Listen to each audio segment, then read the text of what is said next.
सपनों का सारथी।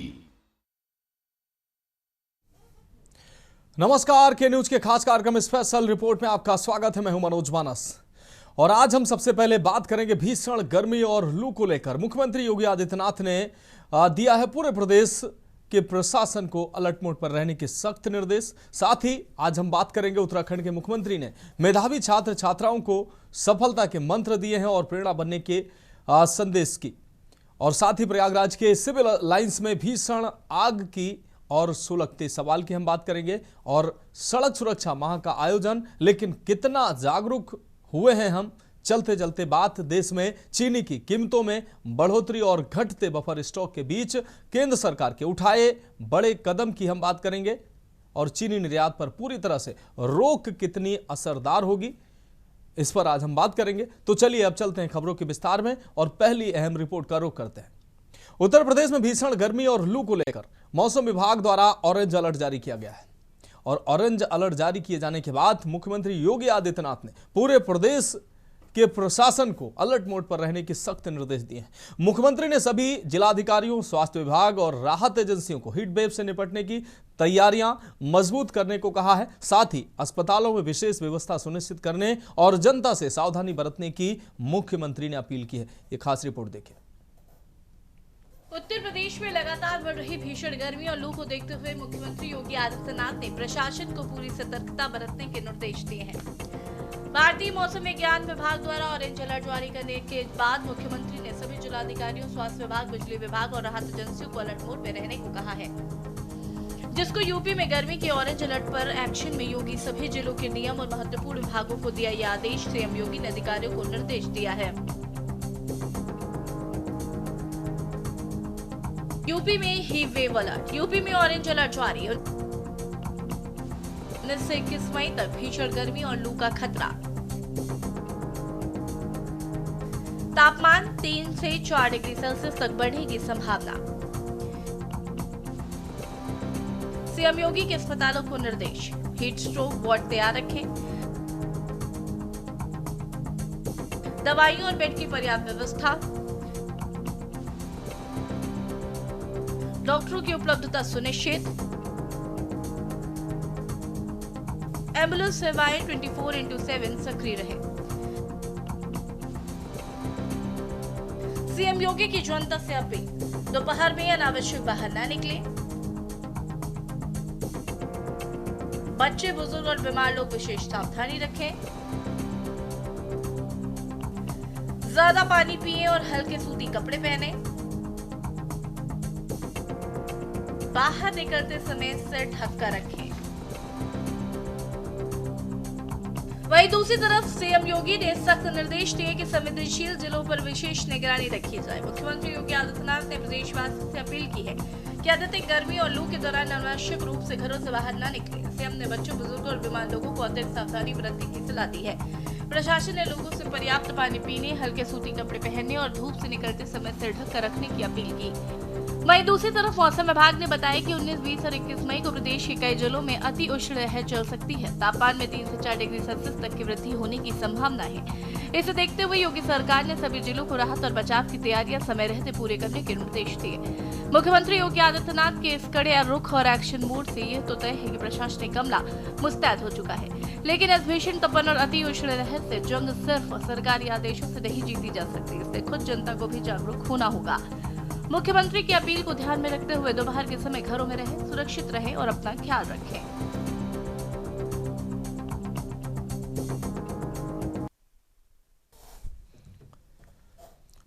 तो स्पेशल रिपोर्ट में बात अगली अहम रिपोर्ट की करेंगे। उत्तराखंड के मुख्यमंत्री ने मेधावी छात्र छात्राओं को सफलता का मंत्र देते हुए उन्हें समाज के लिए प्रेरणा बनने का संदेश दिया। सम्मान समारोह में पहुंचे मुख्यमंत्री ने युवाओं से कहा कि सफलता पाने के लिए मन का शांत और स्थिर होना बेहद जरूरी है। साथ ही उन्होंने छात्रों को बड़े सपने देखने और पूरी निष्ठा के साथ उन्हें पूरा करने का आह्वान किया। ये रिपोर्ट देखिए।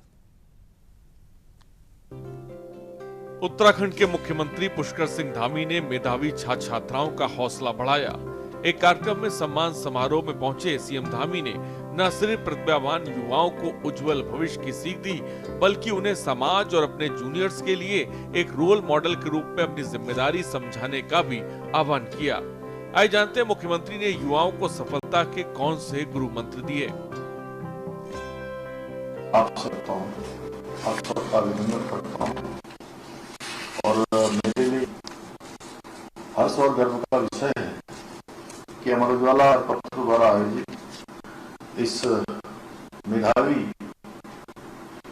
समारोह में आप सभी प्रतिभाशाली विद्यार्थियों के बीच में ये उपस्थित होने का शुभ अवसर प्राप्त हुआ है। कुछ आप लोगों को इच्छा भी करनी पड़ी क्योंकि मैं एक अन्य कार्यक्रम में था, अपनी तरफ से राइट टाइम था, लेकिन वो कार्यक्रम थोड़ा लेट हो गया।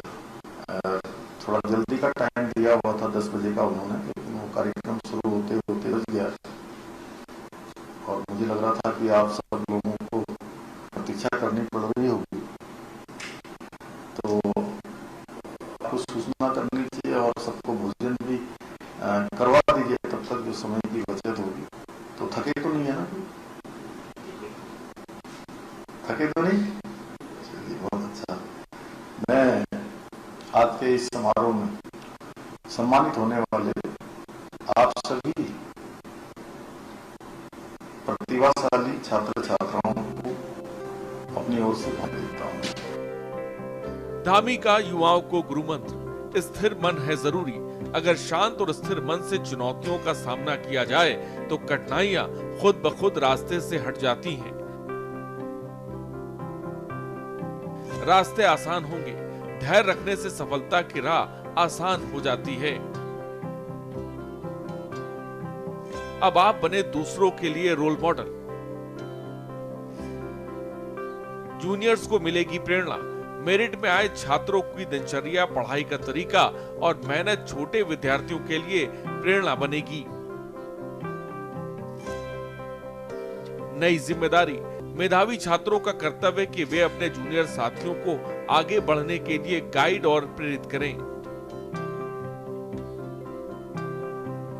आधा अधूरा मन नहीं चलेगा। किसी भी क्षेत्र में आगे बढ़ने के लिए आधे अधूरे मन से कोशिश ना करें।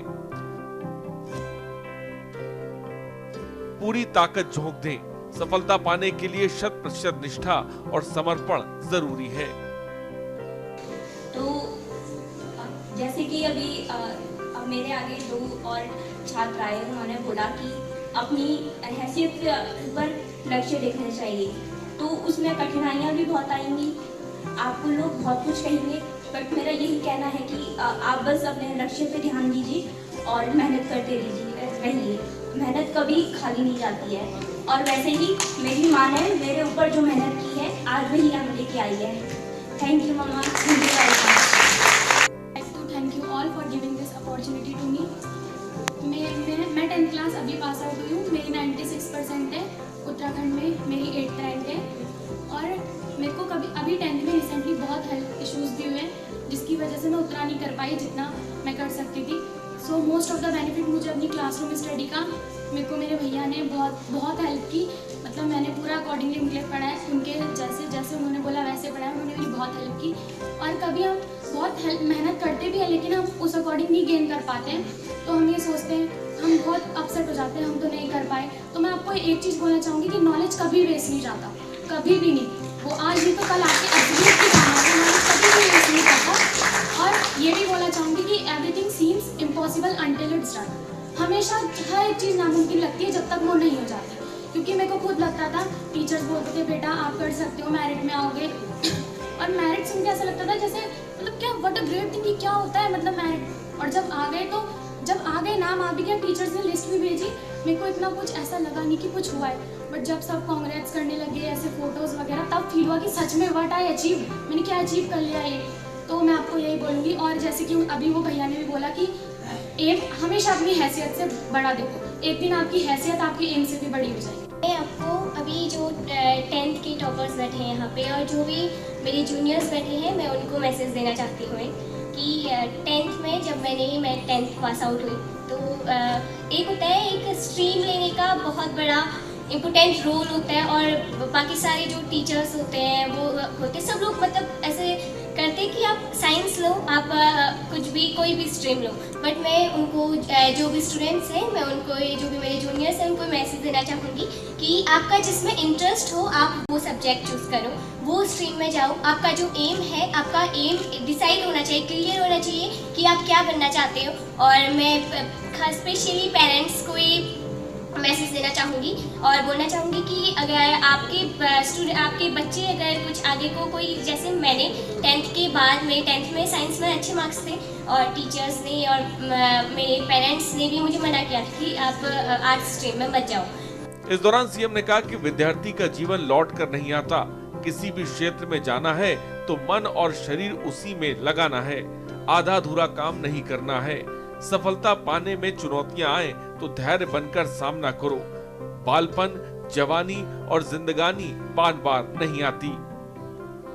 साफ है कि मुख्यमंत्री ने मेधावियों को सिर्फ उनकी सफलता की बधाई नहीं दी, बल्कि उन्हें भविष्य के एक जिम्मेदार नागरिक के रूप में राष्ट्र निर्माण का पाठ भी पढ़ाया। अब देखना होगा कि सीएम धामी के उन गुरु मंत्रों को आत्मसात कर उत्तराखंड के ये होनहार देश दुनिया में प्रदेश का नाम कितना रोशन करते हैं। स्पेशल रिपोर्ट के न्यूज इंडिया। तो स्पेशल रिपोर्ट में अब बात अगली अहम रिपोर्ट की करते हैं। प्रयागराज के सिविल लाइंस इलाके में उस समय हड़कंप मच गया जब विट्ठल होटल में भीषण आग लग गई। आग इतनी तेजी से फैली कि पूरे होटल को अपनी चपेट में ले लिया और अंदर कई लोग फंस गए। घटना के बाद मौके पर दमकल विभाग की कई गाड़ियां पहुंची और रेस्क्यू ऑपरेशन चलाया गया। हालांकि इस हादसे ने एक बार फिर होटल की फायर सेफ्टी व्यवस्था और प्रशासनिक तैयारियों पर गंभीर सवाल खड़े कर दिए। ये खास रिपोर्ट देखिए। प्रयागराज में आज उस वक्त अफरा तफरी मच गई जब विट्ठल होटल में भीषण आग लग गई और देखते ही देखते आग ने पूरे होटल को अपनी चपेट में ले लिया। अंदर कई लोग फंस गए जबकि बाहर चीख पुकार और भगदड़ का माहौल देखा गया। आइए आपको बताते हैं कि यह आग कैसे लगी। जगह प्रयागराज, शहर का पॉश इलाका सिविल लाइंस और बीचों बीच धधकता एक होटल। विट्ठल होटल में लगी आग ने कुछ ही मिनटों में पूरे इलाके को दहला के रख दिया। होटल के अंदर लोग जिंदगी बचाने के लिए मदद की गुहार लगाते नजर आए और बाहर खड़े लोग बेबसी से आग की लपटें देखते रहे। प्रत्यक्षदर्शियों के मुताबिक आग होटल के निचले हिस्से से शुरू हुई और तेजी से ऊपर की मंजिलों तक फैल गई। धुएं का गुबार इतना ज्यादा था कि लोगों को सांस लेने में मुश्किल होने लगी। कई लोग होटल के कमरों और ऊपरी मंजिलों में फंस गए। में आप देख सकते हैं कि आग ने कितना भीषण रूप धारण कर रखा है। फिलहाल सूचना मिलते ही पुलिस, फायर ब्रिगेड और प्रशासन मौके पर पहुंचा और दमकल की कई गाड़ियों ने आग बुझाई। फायर कर्मी जान जोखिम में डालकर होटल के भीतर फंसे लोगों को निकालने की कोशिश भी करते नजर आए।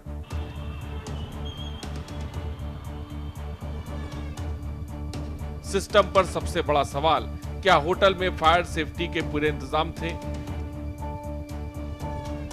क्या इमरजेंसी एग्जिट काम कर रहे थे? क्या प्रशासन ने सुरक्षा मानकों की नियमित जांच की थी?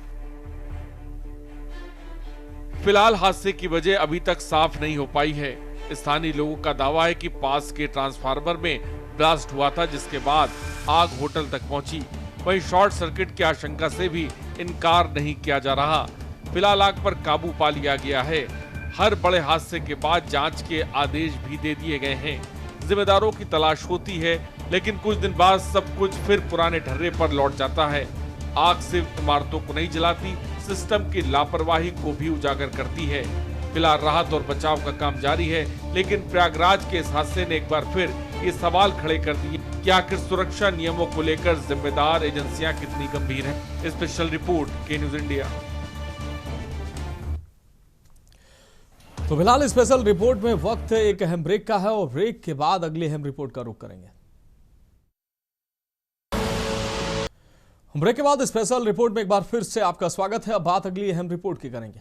देश में विकास की रफ्तार लगातार तेज हो रही है। नई सड़कें बन रही हैं, एक्सप्रेस वे तैयार हो रहे हैं, हाईवे चौड़े किए जा रहे हैं ताकि सफर तेज और आसान बन सके। लेकिन इन चमचमाती सड़कों पर अब मौत भी उसी रफ्तार से दौड़ रही है। कहीं तेज रफ्तार कार कंबाइन से टकराकर चकनाचूर हो रही है। कहीं ट्रेलर और ट्रक की भिड़ंत लोगों की जिंदगी खत्म कर रही, तो कहीं एक झटके में पूरा परिवार सड़क हादसे का शिकार बन जा रहा है। लखीमपुर में 10 लोगों की मौत, बहराइच में 4 युवकों की दर्दनाक जान चली गई। सोनभद्र और मथुरा में भी सड़क हादसों ने कई घरों की खुशियां उजाड़ दी। सड़कें सुरक्षित रहें, इसके लिए जागरूकता फैलाई जाती है। सड़क सुरक्षा सप्ताह, सड़क सुरक्षा माह का आयोजन किया जाता है। लेकिन सवाल यह है कि आखिर सड़क सुरक्षा के तमाम दावों के बावजूद हादसे क्यों नहीं रुक रहे हैं। ये रिपोर्ट देखिए। देश में आधुनिक हाईवे और एक्सप्रेस वे विकास की नई तस्वीर बनकर उभरे हैं, लेकिन इन चमचमाती सड़कों पर अब मौत भी उतनी ही तेज रफ्तार से दौड़ रही। हर दिन सड़क हादसों में कई परिवार उजड़ रहे हैं और सवाल उठ रहा है कि आखिर सड़क सुरक्षा के तमाम दावों के बावजूद हादसे क्यों नहीं रुक रहे हैं। उत्तर प्रदेश के लखीमपुर खीरी में हुआ दर्दनाक हादसा इसकी सबसे भयावह तस्वीर बनकर सामने आया है। ईसानगर थाना क्षेत्र में टाटा मैजिक वाहन हादसे का शिकार हुआ और देखते ही देखते 10 जिंदगियां खत्म हो गई। घटना इतनी भयावह थी कि वाहन में सवार कोई भी व्यक्ति बच नहीं सका। प्रधानमंत्री नरेंद्र मोदी ने हादसे पर गहरा दुख जताते हुए मृतकों के परिजनों को 2-2 लाख और घायलों को 50-50 हजार रुपए की सहायता राशि देने की घोषणा की है।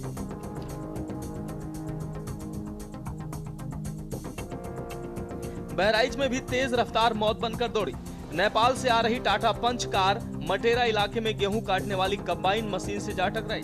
टक्कर इतनी भीषण थी कि कार के परखच्चे उड़ गए और 4 युवकों की मौके पर ही मौत हो गई। 2 अन्य गंभीर रूप से घायल हो गए, जिनका अस्पताल में इलाज चल रहा है। घटना ने एक बार फिर सवाल खड़ा कर दिया है कि आखिर हाईवे और मुख्य सड़कों पर भारी मशीनों की आवाजाही कितनी सुरक्षित है।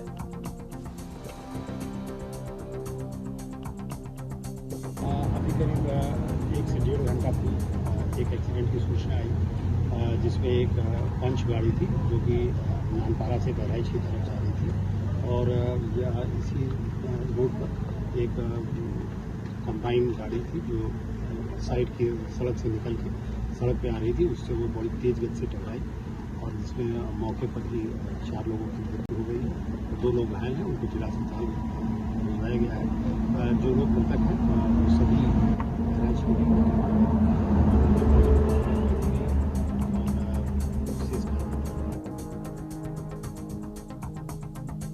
सोनभद्र में राष्ट्रीय राजमार्ग पर ट्रेलर और कोयला लदे ट्रक की आमने सामने भिड़ंत ने एक और परिवार को तबाह कर दिया।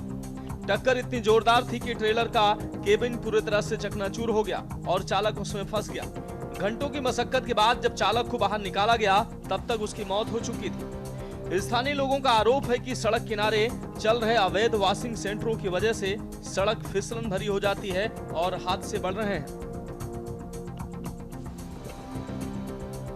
मथुरा के दिल्ली आगरा नेशनल हाईवे पर भी तेज रफ्तार का कहर देखने को मिला है। एक तेज रफ्तार कैंटर ने इको गाड़ी में पीछे से जोरदार टक्कर मार दी।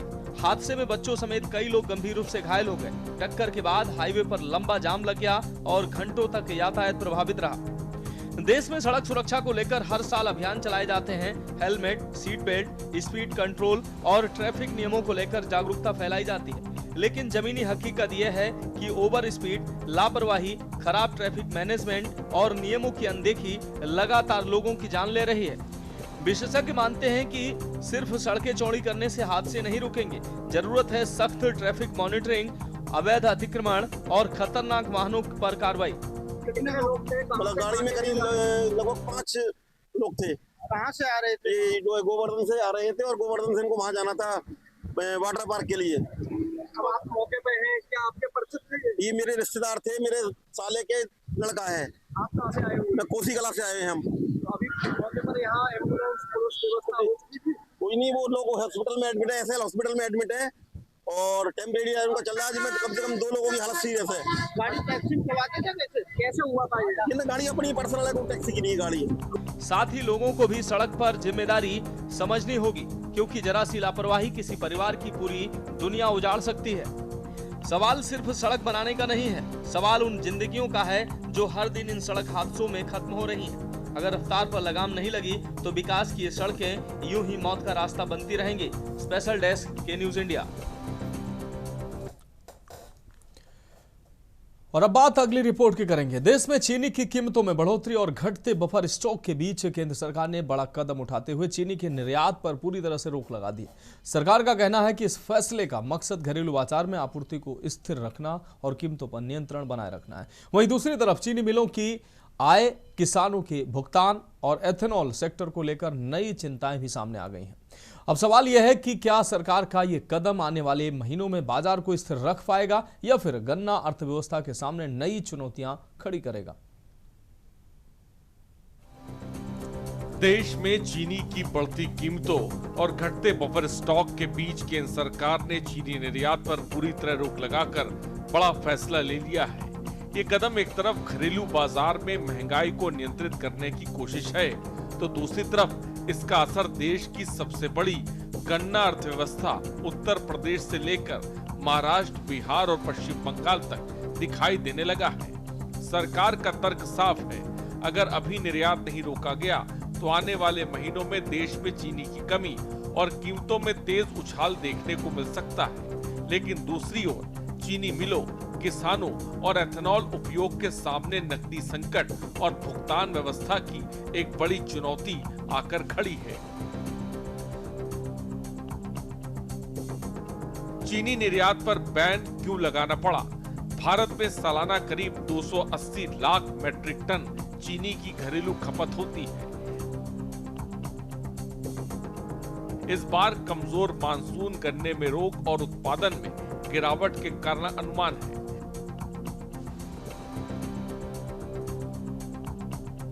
सीजन खत्म होने तक देश का क्लोजिंग स्टॉक घटकर करीब 45 लाख टन रह जाएगा। पिछले एक दशक का सबसे निचला स्तर ये माना जा रहा है। ऐसे में अगर निर्यात जारी रहता तो घरेलू बाजार में चीनी महंगी हो जाती। आम उपभोक्ताओं पर इसका सीधा असर पड़ता। उत्तर प्रदेश में लगातार 9 सालों से देश का सबसे बड़ा गन्ना उत्पादक राज्य बना हुआ है। राज्य में लगभग 47 लाख गन्ना किसान परिवार सीधा इसी उद्योग पर निर्भर हैं। सरकार के मुताबिक 2017 से अब तक किसानों को 3.16 लाख करोड़ रुपए से अधिक का गन्ना मूल्य भुगतान किया जा चुका है। लेकिन अब सबसे बड़ा सवाल यही है कि जब निर्यात से मिलने वाली अतिरिक्त कमाई बंद हो जाएगी, तब मिले किसानों का भुगतान समय पर कैसे करेंगे? सरकार ने 2025-26 सत्र के लिए गन्ने के दाम में 30 रुपए प्रति कुंटल की बढ़ोतरी की है, जिससे किसानों को करीब 3000 करोड़ रुपए का अतिरिक्त लाभ मिलने का अनुमान है। इन सब के बीच सवाल बड़ा ये भी है, क्या एथेनॉल चीनी उद्योग को बचा पाएगा? सरकार अब एथेनॉल को चीनी उद्योग के लिए एक वैकल्पिक सहारे के रूप में देख रही है। यूपी में एथेनॉल क्षमता तेजी से बढ़ी। 2017-18 में एथेनॉल प्लांटों की संख्या बढ़ी है। 37 चीनी मिलों में एथेनॉल प्लांट है। क्षमता 88.77 करोड़ लीटर है। वर्तमान में 53 मिलों में एथेनॉल उत्पादन होता है। क्षमता 258.67 करोड़ लीटर है। सरकार का मानना है कि पेट्रोल में एथेनॉल ब्लेंडिंग बढ़ने से मिलों को नई आय मिलेगी, लेकिन उद्योग विशेषज्ञ मान रहे हैं कि क्या सिर्फ एथेनॉल से चीनी निर्यात से होने वाली कमाई की भरपाई संभव है? चीनी निर्यात पर बैन फिलहाल उपभोक्ताओं को राहत देने और घरेलू स्टॉक को बचाने की रणनीति है। इसका असर गन्ना किसानों, चीनी मिलों और एथेनॉल उद्योग पर साफ दिखाई देने लगा है। उत्तर प्रदेश में जहां 47 लाख किसान परिवार इस उद्योग पर निर्भर हैं, वहीं महाराष्ट्र में ये फैसला सीधे सहकारी राजनीति को प्रभावित करता है। बिहार में एथेनॉल नीति का संकट और पश्चिम बंगाल में बंद मिलों की हकीकत ये संकेत दे रही है कि भारत में चीनी अर्थव्यवस्था सिर्फ उत्पादन का नहीं बल्कि रोजगार, राजनीति, ग्रामीण अवस्था पर भी एक सवाल बन चुकी है। चल रिपोर्ट के न्यूज इंडिया। तो फिलहाल स्पेशल रिपोर्ट में आज के लिए मेरे साथ इतना ही। मुझे दीजिए इजाजत और आप देखते रहिए के न्यूज इंडिया। देख रहे